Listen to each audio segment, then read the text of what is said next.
Seems fair to me. Well,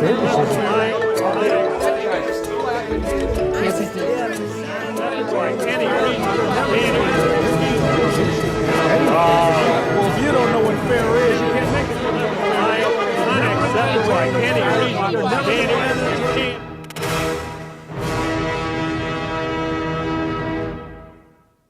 Donnybrook is made possible through the generous support of the members of KETC.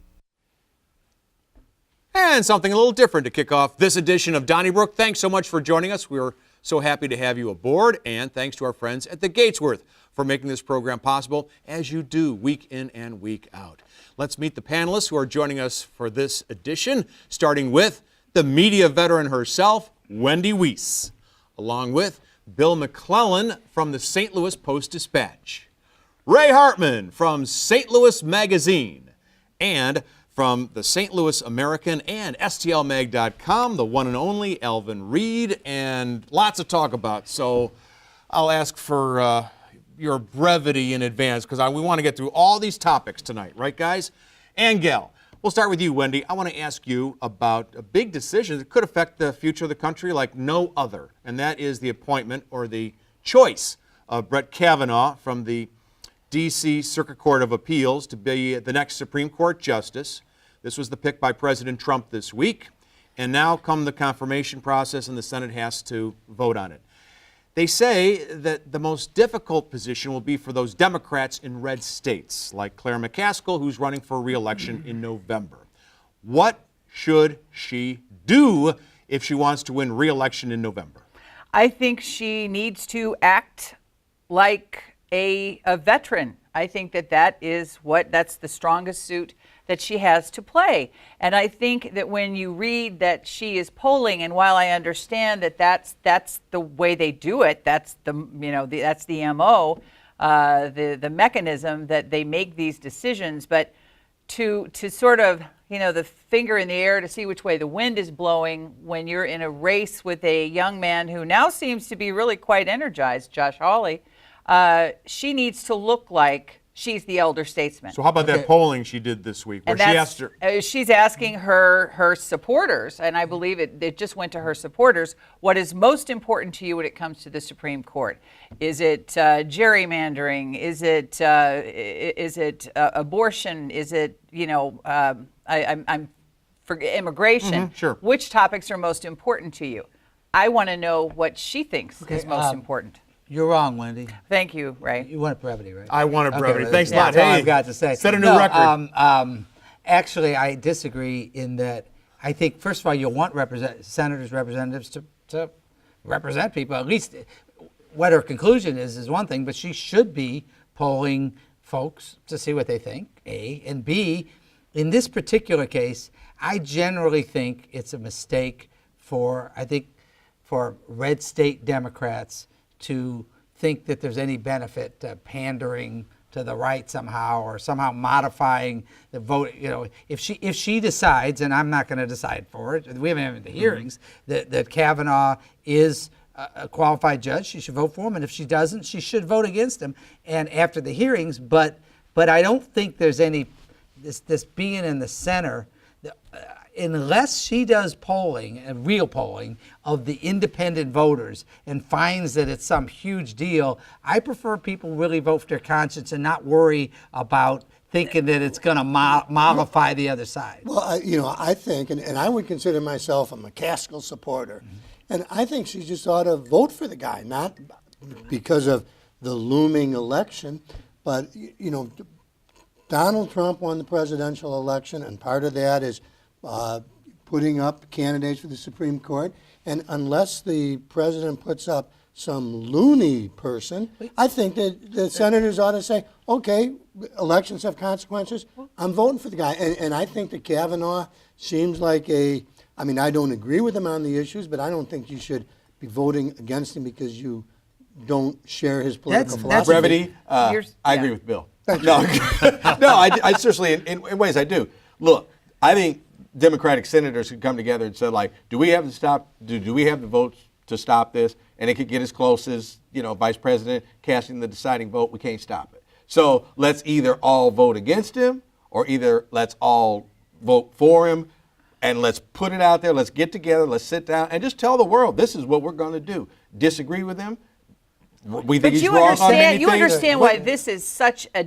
I could see where if you are on the staff of a politician, a veteran politician, you don't know what to do because the extreme seems the moderates sort of moderate themselves at their peril these days. It's like you don't know. I think this is all show. Really? This is so wait, much I got to tell you show. something, though. But if this guy's positions are what we think they are on abortion and immigration and unions, I don't see how she can vote for him Well, I if don't she's think a she's- Democrat. Charlie, Very let me easily. agree Very with you, easily. Charlie. But how's she going to collect No. money then from No, unions no. and teachers No. and Because environmentalists and others? you're not there to stop whoever he puts up. As long as he won the election, as long He as he won puts the up election. a Oh, I don't- but see, I don't think conservative- she- I don't She think- won an election too. I don't think Claire the McCaskill, unions. she's I got don't a think vote. the unions are that magnanimous about this. I think We're also talking this about is it. about. I was responding to Wendy on the polling thing. Let me disagree with you completely. First of all, the Senate is an equal partner. This isn't a monarchy. The Senate has a role constitutionally Confirmation. to give advice and consent. Right. If they feel, and I happen to think that the Democrats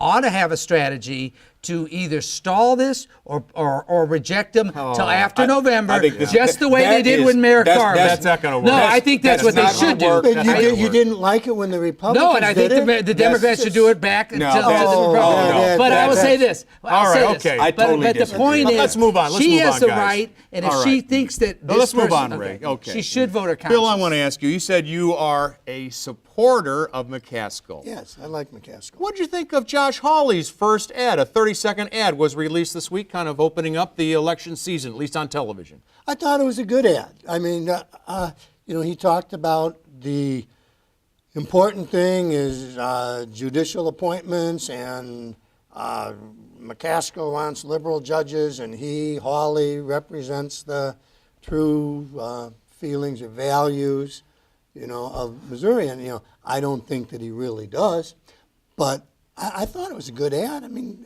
not nasty, and he seemed, he seemed reasonable. I looked at it and I thought, that's a nice ad. I'm open to Hawley, but I thought this ad was so trite. I mean, first of all, he had to wear the plaid shirt. He had to be in a diner. He had to walk down with the loving wife staring at him like he's, Then he said, she doesn't share our values. How many times have we heard that? She's a liberal. Come on, isn't the discourse any more sophisticated than that? It's No, in a word, no, it isn't. and it's But that's why I'm political ad. panning I it. mean, I'm expecting more out of and in the tradition of Eagleton and Danforth and Symington. I'm expecting more. And That was 1968. That was 70. I mean, Yeah, this is a Truman. I'm complete- expecting more. This is where have you been? Are you just waking up? Or what do you think their TV ads look like? What do you? I mean, what do they? What? I mean, was it The Godfather? Look at it, of 64, political ads? the atomic bomb. Right. Yeah, I agree with that. No, but I will no, say I- this. Yeah, it's I will been say this way this. for a while. No, I do mean, believe the level of discourse was higher than it is today. Of course I- oh, it no. was, But But what I'm Charlie. saying is, That so one, right. what? It was. They had What's it? stupid political ads. They had bright political ads. It's a political ad, and to give Yeah. it even this much thought to me is insane. I thought seriously, I thought stylistically, if you want to go there, I thought he looked more comfortable than he's ever looked to the me. stylistics were in it. The stylistics were in it. I will say this. I think that TV ads matter less today than perhaps they have ever, in the sense that in the modern era, just because of how social media has changed. Other than to the extent they get repeated in social media, the ads themselves have, I think, less consequence than they used to have. Although, and it is a cliche. I mean, they're all going to do their little optics with the plaid shirts or whatever. Both sides. Oh, do sure, that. and the shirt I sleeves personally, rolled up. I will say this. I am tired of this, particularly a party that has Donald Trump as president, has a lot of gall talking about how Claire McCaskill doesn't share our values. And And you I'm talk sorry, about the- plaid I'm shirt. sorry. What do you expect Hawley to wear? His Stanford sweatshirt? Yeah, I don't care. Who cares about I mean, he that? wants to look like a down-home Missouri guy. Okay. Yeah, like we all wear plaid shirts all day. I don't know about that. And You might with a suit. Oh, I'm now, sorry, I can't let this Alvin, go okay. unanswered. Where No, he's why? talking about the party of Donald Trump in character, Yes. like the party of Bill Clinton and women's rights. Excuse me. Give me a Excuse break. me. The difference Yeah, between Anthony Bill Clinton, Weiner. The party of Anthony yeah. Weiner. That was a Right. real good one, well, too. one of them Yeah, wasn't. okay. All right. We're talking about I think- like a racist, for example, than the other ones were. I mean, there's a lot of things we could do to take that comparison All right, beyond right. somebody Thank- misbehaving All right. on their wife. Well, now let's back to New York politics for a moment. A woman by the name of Alexandria Ocasio-Cortez, who defeated Joe Crowley in that primary, longtime solid Democratic congressman. She upset him recently in the primary in New York City, Alvin. She's coming to town, as you and Ray suggested after I asked that a couple of weeks ago. Will she come to town? She's coming to town and she's going to stump for Cori Bush, who is trying to win the seat, the first congressional seat that Lacey Clay has and his family's had for many years. So what do you make of this? Look, I told you after the Webster parade, I said man, there's something here. It seemed like there were a lot of energy, a lot of people there for her, and with this young lady from New York coming here, it's just like part of it. Now, my understanding, because I did not know this until we were talking about it, that Cori Bush was not, supposed to be in that original ribbon cutting picture at the Arch, but she was there, and Congressman Clay wasn't there. Now, good reason to not be there for the congressman, probably, absolutely, but she was there, and she seems to be there, and she seems to be everywhere, and she's got this young lady coming in. There's something to this, and the one thing that it could mean is it gets people to vote that have never voted in the first congressional district election before, and that could be a deciding factor. She's going to have the millennials. I mean, I'm with Alvin. And I could be, obviously, we'll see what happens, but I think people are really tired of dynasties. And I think that's one of I think he could find himself a casualty of that attitude. I think he's got a lot of supporters. I think he does I will too. say, and I think he had a good excuse for not being at the I do ribbon too. cutting. I do He was too. on vacation with his son, which I Sure. think is That's right. laudable. I don't think there's any issue with him not being there for the ribbon cutting, but I do think, and this is math, and we don't track it that much. In the past, the Clay machine, if you want to call it that, or the apparatus to get Organization. people out, has had to turn out a certain level of votes, and it is not relative to many districts, not that high a number. In other words, the threshold to win in that district isn't the voter turnout may not be such that he might be more vulnerable to someone who through social media can change the turnout dynamic. And that to me is what's going to be interesting to see, because they're good. The people, and I have no problem with Lacey Clay, by the way, but the people that turn out for Lacey may not be in Okay. enough numbers You know to what? wiststand. No, they if are. there's They this are. They are, phenomenon. Ray. I'll tell you why. Because I'm he's not got a lot. Let me say predicting it. something. I don't know He's yet. got a lot of homes in the county. What's happening in the county? Right to work is on the ballot. The unions are going to be out there. Stenger's up. There's a lot of organized Democrats who always vote, and they always vote for Clay, and they're going to be back. Now, maybe this woman can turn things around, but I will say she's a little out there, this Cortez, because Charlie- she wants to abolish ICE, the immigration service, and I thought it was interesting that after it was announced that she's coming to town, Cortez, today, or was it yesterday, Clay said that he's going to work on behalf of the immigrant who's been holed up in a Maplewood church for 10 months. For 10 months. Now, All right. he could have spoken out 9 Right. months ago. I agree but on he that came one. out today. But I think that would be deceptive that, the Proposition A and all that, because if you look at the numbers on when there's a general election, Clay receives less votes than whoever the other major candidates are in the county. So in other words, a lot of union people in there will walk in there and say either vote Republican or just I'm not voting. I think they like. Look, as I say, No. Clay Look at the family. numbers. He gets less votes. I'm just saying, when you look at the number of people who are running, Clay will just receive less votes. He kills his opponents. But I think people will be out August the 7th. I think to this vote. is going to be. I think it's hard to make any real prediction about it. But I'm with Alvin. There's something different in our politics, and I keep coming back to it, with a a young, energized, when I think about the March for Our Lives and I think about social media, I wouldn't underestimate that we're looking at different times as far as the dynamics here. Tashard so. Jones. I mean, we didn't learn anything from Right, that. right. Well, Antonio French, who was Mr. Social Media, came in 4th place. As It's we not we- just- Well, I'm not saying just the Antonio social French media. had the Post-Dispatch Yeah, that was endorsement. He did. He did. And that's He another- did. no. And a matter All right. of fact, Lacey Clay endorsed Lewis Reed, who came in 3rd. And that's right. right. So, and that's what I'm you know, talking about. So you talk about These are- the machine. Hey, Well, That's do what I'm endorsements matter much? Now, Ray, no, I want to go to Alvin. I want to talk about former Senator John Danforth. Had a piece in the paper the other day where he decried the sound bites. You know, in the Twitterverse, the discourse is so minimal, you can't get the message out. So he said he'd like to, among other things, bring back Jim Lehrer, who on Channel 9 was the host of the News Hour for years, bring him to Wash U, have Claire McCaskill interviewed by Lehrer for 1 hour, maybe at Graham Chapel, and then Holly the next hour. You know, no debate. Also, if there is a debate, have Claire on for 15 minutes, followed by 15 minutes of Holly, another 15 minutes of Claire, another 15 minutes of Holly. You get the idea. Or let's have stations like KMOX or television stations like KETC give each candidate 5 or 10 minutes, and they can say anything they want. What do you think of these ideas? I think he was 2 for 3, which is a pretty good batting average. The first one, good idea. It doesn't necessarily have to be Jim Lehrer. It could be a moderator of 57-year-old black journalist from St. Louis. You know, it really doesn't have to That's be. too young. It doesn't have to be Jim Lehrer. whippers. But I'm solid with that idea, as I am. If you wanted to, give the time on radio and not give because it had to be paid for, and they probably would for that. I think the idea of the 15-minute switching off debates that wouldn't work. That people wouldn't sit. That wouldn't be riveting. But I disagree with the senator. I think the current debates work reasonably well. I think you can figure out who your candidate is by watching a modern debate. I don't. I think they're yucky. I don't. I know Yucky. that's a childish word, but they just make my stomach hurt. All levels of debate. too. I think they're horrible. I think they're almost always, regardless of the format, end up just dueling sound bites. They have their canned sound bites, and they just go back and forth. I think, whatever Jack Danforth wants to suggest, that's fine. I don't care.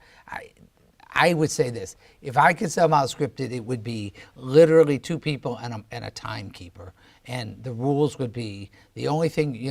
Once you make an opening statement for maybe 2 or 3 minute segments, the only thing you can do is respond to what the other person said. Meaning, you couldn't just it probably wouldn't work, but at least try to say we were here to not listen to your canned sound bites because we already know what they are and you're entitled to them. You have to be responsive to the other person. And actually, if any 2 people out there have ever had an argument with another person, that's what you want to see. That's is 2 exactly people right. arguing Yeah. with each other. I don't- yeah. civilly, but arguing with each other, and we never see that in debates. I don't want to see. I don't want to see somebody in control of the setting. I want to see somebody thinking on their feet. That's I want exactly to. Yeah, right. I want to see how they respond when it's not a controlled environment because.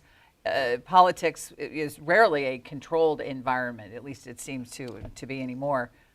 Well, I thought actually the debates that were between, let's say, John Kasich and Donald Trump or Bernie Sanders and Hillary Clinton were excellent. I thought debates. it was so And I don't think revealing. they were just a bunch of sound I bites. think they were It was- dueling It's a sound question bites. of who would watch them. I mean, Lincoln Douglas debates, if you put that on TV for 3.5 hours, what kind of ratings would you have? You wouldn't have any- They're so civil. Yeah, the way we- what's this about? The way we consume media is completely different. I think you bring them in, put 2 of them on Donnybrook, a couple of you sit out, and then we'll just I'll sit out, Hey. and we have a couple of them on Donnybrook and let them be part of this. It's unscripted. Could do worse. Could Yeah, do it's worse. All right. unscripted. Yeah. Hey, Ray. Last week we talked about the ribbon cutting at the Arch, which was held a week ago Wednesday, and it turned out to be an all-white affair. Although other invitations were sent out, but people didn't show up for whatever reason. Fine. Then you have on Friday a make good where it was more diverse. In the audience, there were Asians and Latinos, and the ribbon cutting, largely African American. The mayor was in there.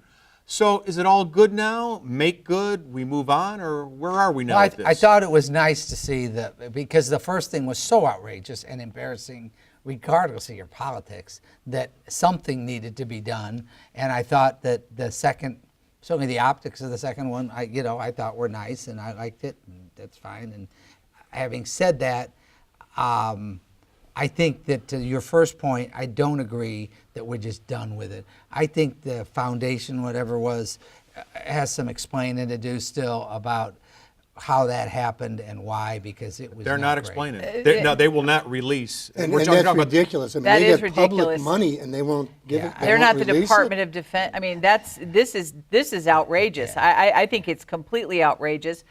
We are owed. I'd like to see the guest list. The thing that I can't get over is, I want to know, did you have to have what, like Willy Wonka? You had to have a golden ticket? To me, if you are a dignitary, if you represent an office in the region, you were invited. And so then what? There's some special super star chamber subgroup that gets to stand around the giant pair of scissors and cut a ribbon? Was Darlene Green going to be escorted off the stage away from the scissors? I think the optics are horrid. I think we look like bug tussle. You mean of the this second is one? Yeah, this is a great community we have. I think people just need to start thinking. Now, make and yourself looking. clear. Do you believe even the second one was bad? She's saying the second. I don't think there should have been two. Oh, I I do. think we should have. I mean, it makes us look completely Well, polarized. I agree with that. I think there should have been a second one. But the point that I found very interesting was the day after our Donnybrook, last Friday night, I was at a fundraiser for Steve Roberts Jr. And I was talking to people there, including his mom, Eva, who's a friend of mine. And she had seen Donnybrook. And she said, there was a point on your show when Alvin said that Percy Green should have been there. And I think I chuckled. And you, Charlie, said something like, what did he have to do with funding the arch? And Eva said that, she said, that just kind of shows the division in St. Louis, because Percy Green is an iconic figure in the black community. And it's like you don't even realize it. And I thought, I didn't. I think of Percy Green as kind of a gadfly, but the idea that he was an iconic figure, and it does show the Great Divide. Now, you might say it shows the Great Divide, but in reality, back in the day when my daughter and his granddaughter played soccer together, we were quite chummy, and I consider myself a good friend of his son, Percy, and his granddaughter, Carrington. And it may seem that way that we're all divided, but actually, I like Percy Green a lot. I just didn't think that he had a role at this Well, ribbon he cutting. actually did have a role.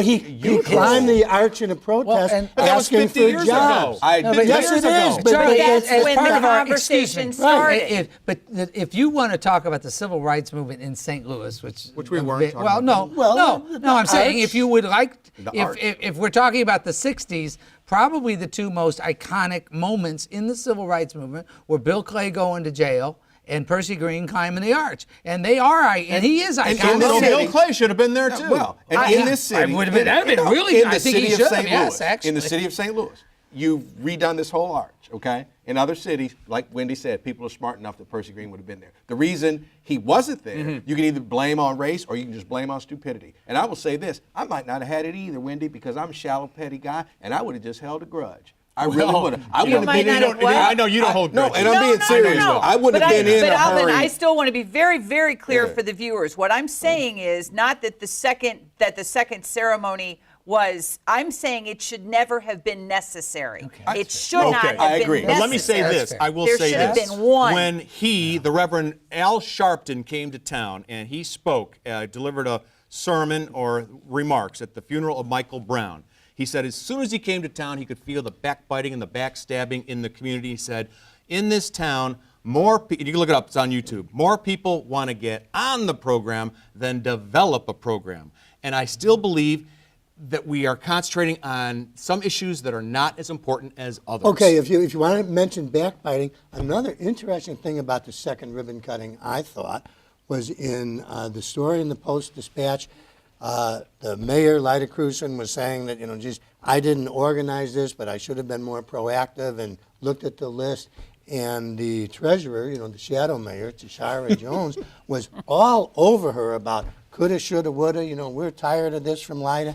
And I thought, poor Lyda can't even apologize without Tashara think going that's after a- her. To bring it back home, sorry. she would benefit if they would just release that list of names of the people that were invited, Right. because that would let her off the hook. Say, And like, I don't she- think you this know, is. So I'm sorry, I wanna Bill, say don't- something for the record, Bill, for the I don't record, think this though. is a poor Lyda moment. I do. I Oh, don't. I absolutely I think do. that- No, I think that Tashara Jones is. The fact is, it's not enough, and I think it was said at the second ribbon game. It's not enough to say, well, there was a mistake made, move on. I think Tashara Jones has every right to Well, you know express what, that. Ray? She was invited. She should have been up there. I agree with you.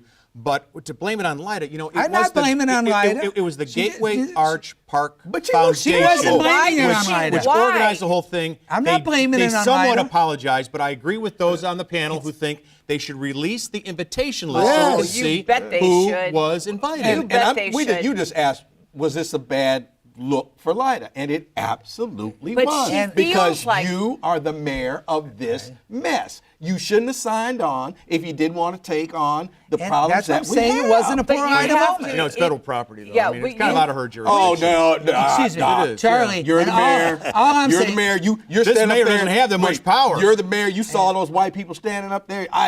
You'd been. I know. I've been calling I would've Darlene, grabbed- sweetie. I You might got agree to with get you here there. immediately. Hey, we got to take a break here and go to your letters from last week. Don't give the mailman a hernia, by the way, because we got a lot of them last week.